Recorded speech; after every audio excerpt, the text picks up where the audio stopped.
Hello and hi. Most welcome to PSR coaching classes. आज हम लोग मिल रहे हैं।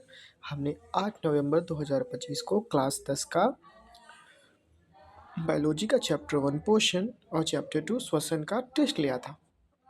ठीक है, तो उसके डिस्कशन को लेके हम लोग पहुंच चुके हैं आपके पास। चलिए, तो हम बिना वक्त गवाए हम उसे शुरू करते हैं। ठीक है, फर्स्ट क्वेश्चन था ग्लूकोज का रासायनिक सूत्र क्या होता है? C6H12O6। Okay, any problem? No problem. ठीक है, श्वसन में ग्लूकोज का ही विखंडन होता है, जिसमें हम लोग पढ़े थे वायवीय श्वसन, अवायवीय श्वसन। ठीक है, सेकंड क्वेश्चन, न्यूक्लियस शब्द सबसे पहले किसने दिया? रॉबर्ट ब्राउन ने दिया 1831 में। ठीक है, कोशिका का अध्ययन क्या कहलाता है? कोशिका का अध्ययन कोशिका विज्ञान कहलाता है। स्वपोषी पोषण किस में होता है? यह हरे पौधे जैसे मक्का, गेहूँ, गुलाब इत्यादि में पाया जाता। जंतु जगत में कोई भी स्वपोषी पौधा नहीं होता। कुछ प्रोक प्रोकैरियोट्स और कुछ प्रोटेड्स। ठीक है, इसमें श्वसन स्वपोषी होता है। ठीक है, मुख गुहा में आहार के कौन से भाग का पाचन होता है? तो मुख गुहा में आहार के कार्बोहाइड्रेट मतलब स्टार्च का आंशिक पाचन होता है। क्रमाकुंचन की गति किस आहार नाल में पाई जाती है? तो क्रमाकुंचन की जो गति होती है वो ग्रसनी मतलब ओएसोफेगस, अमाशय मतलब स्टमक और छोटी आंत में पाई जाती है। और छोटी आंत को हम लोग क्या बोलते हैं? एनसीईआरटी में क्या दिया है? क्षुद्रांत। ठीक है, दांत के प्रकार और उनके कार्य। दांत चार प्रकार के होते हैं, जिसको कृंतक बोलते हैं। फर्स्ट इंसीजर को क्या बोलते हैं? कृंतक। केनाइन को क्या बोलते हैं? रदनक।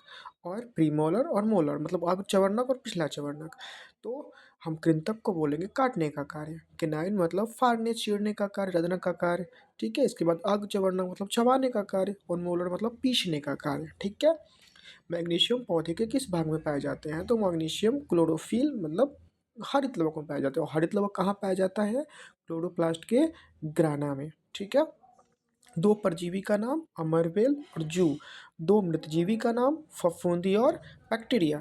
कोशिका का पावर हाउस माइटोकॉन्ड्रिया को बोलते हैं। आहार नाल का अवशेषीय अंग कौन सा है? अपेंडिक्स है। छोटी आंत में पूर्ण पचा हुआ भोजन चाइल कहलाता है। क्या कहलाता है? चाइल। मछली, तिलचट्टा और मनुष्य का श्वसन अंग। तो मछली का श्वसन अंग होता है गलफड़ा मतलब गिल्स। तिलचट्टा का श्वसन अंग होता है श्वास नली। ठीक है, या ट्रैकिया। और मनुष्य का फेफड़ा। वायवीय एवं अवायवीय श्वसन में अंतर। ठीक है, मतलब ऑक्सीजन की आवश्यकता वायवीय में होती है, अवायवीय में नहीं होती है। मतलब ऑक्सीजन की ज़रूरत उसमें होती है, मतलब जो ऑक्सीजन की उपस्थिति में होता है उसे वायवीय श्वसन बोलते हैं, जो ऑक्सीजन की अनुपस्थिति में होता है उसे अवायवीय श्वसन बोलते हैं। जब वायवीय श्वसन होता है उसमें 38 एटीपी ऊर्जा आती है। यहाँ पे कहीं कहीं पे 36 था, इसलिए मैंने 36 पढ़ाया था। बस चलिए, अगर कहीं पे 38 हम लोग देखें बुक में तो 38 कर लेते हैं। ठीक है, तो 38 एटीपी वायवीय श्वसन से और 2 एटीपी अवायवीय श्वसन से। इसमें अंतिम उत्पाद क्या बनता है? कार्बन डाइऑक्साइड और जल। ठीक है, और जब अवायवीय श्वसन में लैक्टिक अम्ल या अल्कोहल। ओके, 16th, कोशिकीय ईंधन किसको बोलते हैं? ग्लूकोज को हमने ऊपर पढ़ा था। इसका रासायनिक सूत्र C6H12O6। जैव ऊर्जा या ऊर्जा मुद्रा किसे बोलते हैं? एटीपी को। एडिनोसिन ट्राई फॉस्फेट, ये हो गया। इसके बाद ग्लाइकोलाइटिस किसे बोलते हैं? ग्लूकोज का आंशिक अपघटन होकर पायरुविक अम्ल बनने की प्रक्रिया को ग्लाइकोलाइसिस बोलते हैं। ये इंपॉर्टेंट क्वेश्चन, इसे आप लोग याद कर लीजिएगा। ठीक है, किण्वन किस प्रकार का श्वसन है? किण्वन एक अवायवीय श्वसन है जो यीस्ट में होता है। ठीक है, इसमें एक हमने अतिरिक्त प्रश्न डाला था कि यकृत का मुख्य कार्य क्या होता है? तो यकृत का कार्य पित्त रस का निर्माण। सबसे पहला है पित्त रस का निर्माण, मतलब यकृत पित्त रस बनाता है जो वसा के पाचन में सहायक है। किसके पाचन में सहायक है? तो वसा के पाचन में सहायक है। इसके बाद ग्लाइकोजन का निर्माण व संचयन। तो ग्लाइकोजन अतिरिक्त ग्लूकोज को ग्लाइकोजन के रूप में संचित करता है और जरूरत पड़ने पर इसे ऊर्जा के लिए ग्लूकोज में बदल देता है।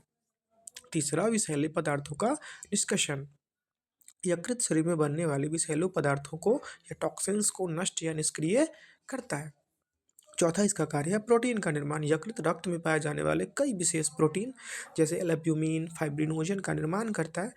विटामिन और खनिज का संग्रहण भी करता है। यकृत विटामिन ए, डी, ई, के तथा लोहा को संचित करता है। छठा इसका कार्य हम लोग बोल सकते हैं रक्त का शुद्धिकरण करता है। यकृत रक्त से हानिकारक पदार्थों को छानकर क्या करता है, शुद्ध करता है। इसके बाद हीमोग्लोबिन का अपघटन, पुरानी लाल रक्त कोशिकाएं मतलब आरबीसी का विघटन करके उनमें से बिलिरुबिन और वोडिवेन बनाता है। संक्षेप में याद करने के लिए हम यकृत पित्तरस बनाता है, विषहरण करता है, ऊर्जा संचित करता है और रक्त को शुद्ध करता है। तो ये क्वेश्चन आया था कि यकृत के कार्य लिखे, तो मैंने करवा दिया है।